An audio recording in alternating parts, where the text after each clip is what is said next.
Bismillahirrahmanirrahim. Assalamualaikum warahmatullahi wabarakatuh. Bagaimana kabarnya anak-anak semua? Semoga dalam keadaan sehat-sehat selalu ya. Di video pembelajaran hari ini, kita akan membahas tentang nutrisi dan sistem pencernaan pada manusia. Tapi sebelum kita mulai, alangkah baiknya kita membaca doa terlebih dahulu. Berdoa mulai. Berdoa selesai. Sebelum kita mulai, kita harus mengetahui dulu apa sih tujuan pembelajaran kita pada hari ini. Tujuannya adalah agar dapat menganalisis sistem pencernaan pada manusia dan memahami gangguan yang berhubungan dengan sistem pencernaan, serta upaya menjaga kesehatan sistem pencernaan. Kita kenalan dulu dengan istilah nutrisi ya. Apa itu nutrisi? Kalian pernah dengar istilah nutrisi? Ya, nutrisi itu adalah zat-zat gizi yang terkandung dalam makanan. Nutrisi dikenal juga dengan istilah sari-sari makanan. Manusia membutuhkan makanan yang bergizi dan dalam jumlah yang seimbang. Apa itu makanan bergizi? Makanan bergizi adalah makanan yang mengandung zat-zat gizi atau nutrisi yang diperlukan oleh tubuh. Dan makanan seimbang adalah makanan yang mengandung semua nutrisi dalam jumlah yang tepat. Makanan yang mengandung nutrisi itu sangat diperlukan oleh tubuh sebagai sumber energi untuk pertumbuhan dan untuk mempertahankan kesehatan. Nah, ada 6 jenis nutrisi yang dibutuhkan oleh tubuh. Yang pertama karbohidrat, protein, lemak, mineral, vitamin, dan air. Nutrisi dapat berupa makronutrisi ataupun mikronutrisi. Makronutrisi adalah nutrisi yang dibutuhkan dalam jumlah yang banyak dan utamanya sebagai sumber energi, meliputi karbohidrat, protein, dan lemak. Sedangkan mikronutrisi adalah nutrisi yang dibutuhkan dalam jumlah yang lebih sedikit, meliputi vitamin, mineral, dan air. Kita akan bahas fungsi nutrisi terlebih dahulu. Yang pertama adalah sebagai penghasil energi, meliputi karbohidrat dan lemak. Karbohidrat banyak tersedia dan dapat diperoleh dengan harga yang tidak terlalu mahal. Nah, lemak berperan sebagai cadangan energi yang siap digunakan ketika kebutuhan energi melalui karbohidrat tidak terpenuhi. Yang kedua ada pembangun tubuh. Nutrisinya berupa protein yang berguna untuk membangun otot, kulit, darah, dan tulang. Selain itu, protein juga untuk memperbaiki jaringan tubuh yang rusak, melindungi tubuh dari infeksi, dan sebagai sumber energi. Yang berikutnya ada pelindung tubuh, meliputi vitamin dan mineral. Nah, dikatakan demikian karena ketiadaan atau kekurangan nutrisi berupa vitamin dan mineral itu akan bisa menimbulkan penyakit tertentu. Nah, kita akan bahas jenis nutrisinya satu persatu. Yang pertama, karbohidrat. 1 gram karbohidrat nilainya setara dengan 4,2 kilokalori energi. Fungsinya sebagai sumber energi utama. Kemudian memberi rasa manis pada makanan, mengatur metabolisme lemak, dan membantu pengeluaran feses. Nah, ada 3 kelompok karbohidrat, yaitu gula, pati atau amilum, dan juga serat. Nah, gula dikenal sebagai karbohidrat sederhana, sedangkan pati dan serat dikenal sebagai karbohidrat kompleks. Apa saja contoh makanan yang mengandung karbohidrat? Bisa roti, gandum, kentang, kemudian kacang-kacangan, dan juga sayuran. Berikutnya ada protein. 1 gram protein sama dengan 1 gram karbohidrat yang bernilai 4,2 kilokalori energi. Protein tersusun dari rantai panjang asam amino. Ya. Protein berfungsi untuk sumber energi, untuk pertumbuhan, mengganti sel-sel yang rusak, dan juga pembuatan enzim. Kelebihan protein menyebabkan obesitas, dan kekurangan protein dapat menyebabkan penyakit kwashiorkor atau busung lapar. Makanya kita harus mengkonsumsi protein dalam jumlah yang tepat. Protein dapat kita peroleh dari tumbuhan dan juga hewan. Protein yang berasal dari tumbuhan disebut sebagai protein nabati seperti kacang-kacangan. Kemudian protein yang berasal dari hewan disebut sebagai protein hewani. Bisa diperoleh dari daging, ikan, susu, dan juga telur. Berikutnya ada lemak. Lemak merupakan sumber energi yang terbesar. Kemudian lemak juga berfungsi sebagai pelarut vitamin A, D, E, dan K. Dan lemak juga sebagai penyedia asam lemak esensial yang dibutuhkan oleh tubuh. Berdasarkan strukturnya, lemak dibedakan menjadi lemak jenuh dan lemak tak jenuh. Lemak jenuh menyebabkan penyakit jantung dan stroke. Apa contohnya lemak jenuh? Minyak sawit, minyak kelapa, susu, mentega, keju, daging olahan, dan daging sapi. Lemak dapat juga berasal dari tumbuhan dan hewan, ya disebutnya sebagai lemak nabati dan lemak hewani. Berikutnya ada vitamin. Berdasarkan kelarutannya, vitamin ada yang larut dalam lemak, yaitu vitamin A, D, E, dan K, dan vitamin yang larut dalam air, yaitu vitamin B dan C. Tubuh kita itu sangat membutuhkan vitamin meskipun dalam jumlah yang sedikit. Dengan demikian, fungsi vitamin adalah sebagai pertumbuhan dan pembentukan sel, kemudian juga berperan sebagai koenzim, dapat mempertahankan fungsi jaringan supaya optimal, dan mencegah munculnya beberapa penyakit. Nah, vitamin itu bisa mencegah dari beberapa penyakit tertentu. Misalnya, vitamin C itu bisa mencegah dari sariawan. Kemudian vitamin B1 bisa mencegah dari penyakit beri-beri. Kemudian vitamin A mencegah dari penyakit gangguan pada mata. Itu adalah fungsi dari vitamin. Berikutnya mineral. Tubuh juga membutuhkan mineral, berfungsi untuk membantu kelancaran berbagai aktivitas yang terjadi di dalam tubuh, seperti peredaran darah, pembekuan darah, kerja otot, serta pembentukan dan memelihara tulang. Mineral merupakan bahan-bahan anorganik yang berfungsi sebagai zat pengatur tubuh. Contohnya ada kalsium, zat besi, iodium, fosfor, kalium, dan natrium. Contohnya, misalnya kalsium. Kalsium itu bisa kita dapat dari susu, keju, daging, dan sayuran. Apa fungsinya? Fungsinya adalah salah satunya untuk pembentukan tulang dan gigi. Berikutnya air. Tubuh kita membutuhkan kurang lebih 2,5 liter air atau setara dengan 8 gelas air setiap harinya untuk mengganti cairan tubuh yang hilang dalam bentuk keringat, uap air, dan urin. Air merupakan bagian utama tubuh kita karena sekitar 70% dari berat tubuh manusia adalah berupa air.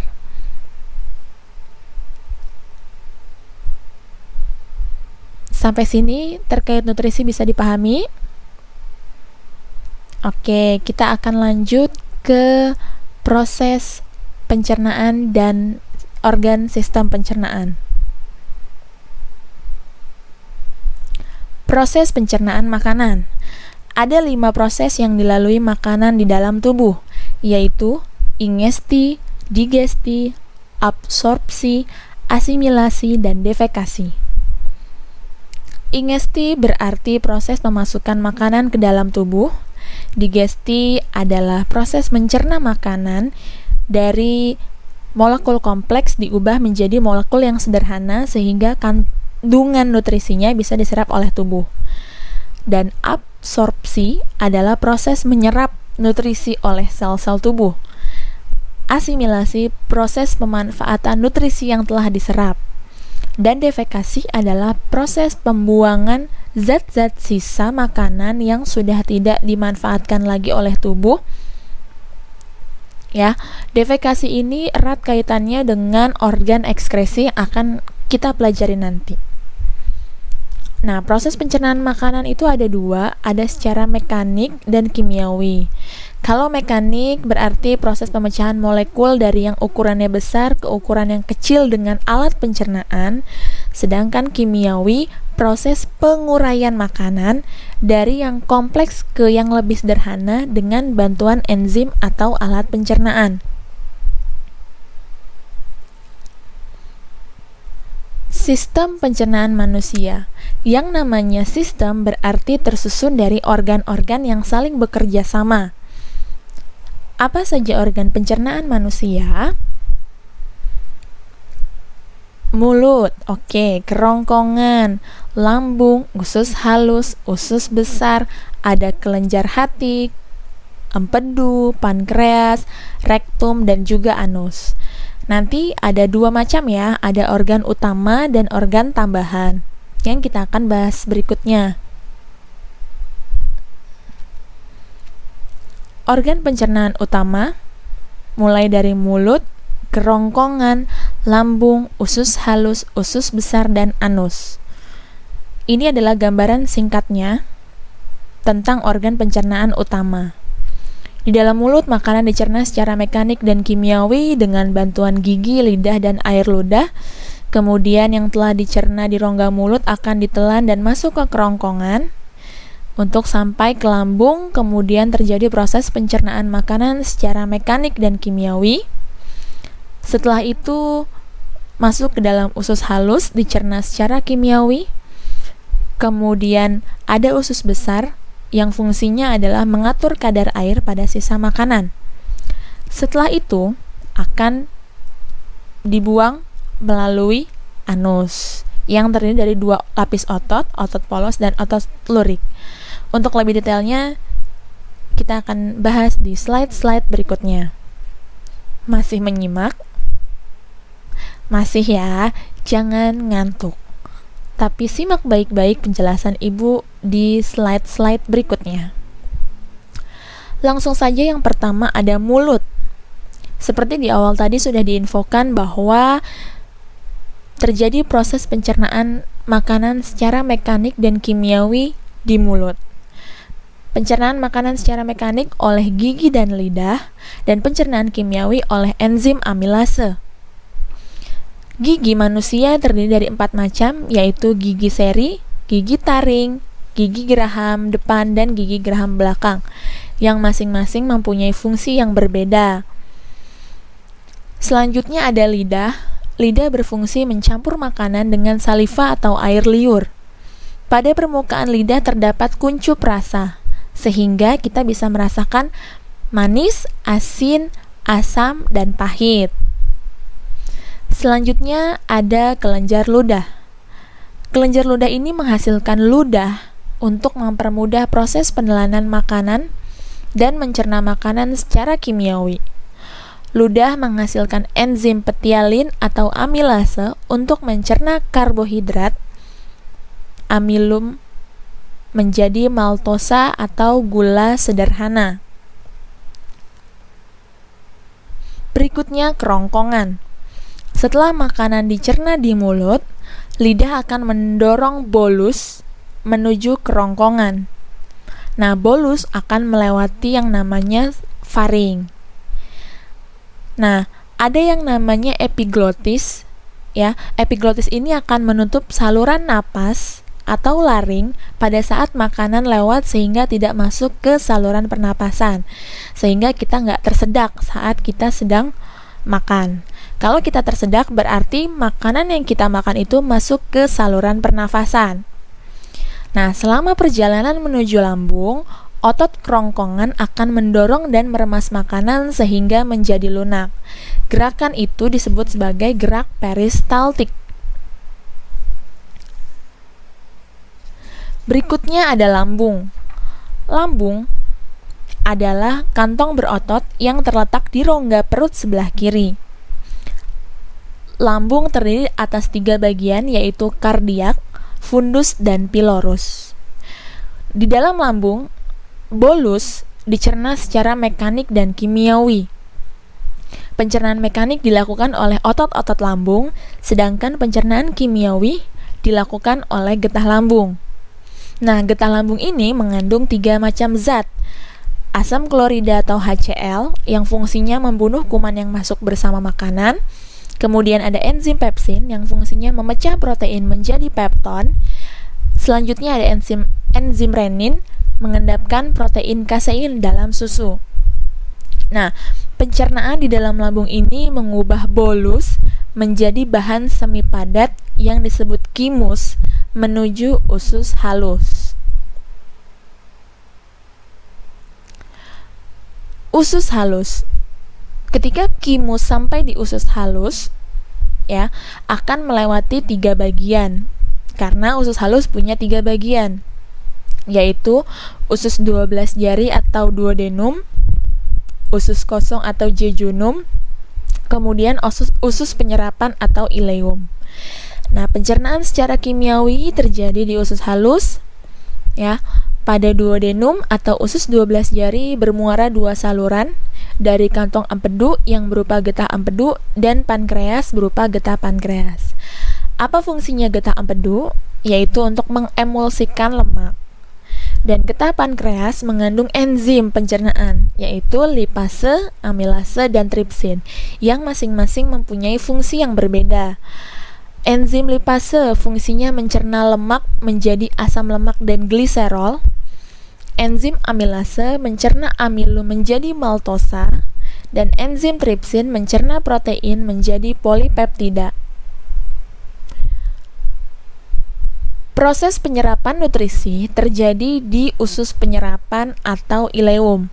Nah, di ileum ini terdapat bagian yang berlipat-lipat. Nah, di setiap lipatan itu ada yang disebutnya sebagai jonjot usus atau villi. Nah, villi ini fungsinya dapat memperluas bidang permukaan sehingga penyerapan nutrisi menjadi semakin efektif. Nah, semua proses pencernaan makanan berakhir di usus halus. Sementara, sisa bahan makanan yang tidak tercerna akan didorong menuju usus besar. Usus besar atau istilahnya adalah kolon, merupakan saluran terakhir pencernaan. Dibedakan menjadi 3, ada kolon ascendens yang naik, kolon transversum yang mendatar, dan kolon descendens yang turun. Nah, bagian usus besar ini ada yang berbatasan dengan usus halus, disebutnya sebagai usus buntu atau sekum. Nah, pada sekum ini terdapat umbai cacing atau appendix. Bagian usus besar disebut sebagai rektum, yaitu bagian ujungnya, yang fungsinya adalah tempat menyimpan feses sementara. Apa fungsi dari usus besar? Usus besar fungsinya adalah tempat pengaturan air dan pembusukan makanan yang tidak tercerna oleh bantuan bakteri baik, namanya bakteri Escherichia coli. Nah, bakteri E. coli ini juga berperan dalam pembentukan vitamin K dan vitamin B kompleks. Selanjutnya kita masuk ke organ pencernaan tambahan. Ada hati, kemudian ada kantong empedu dan pankreas.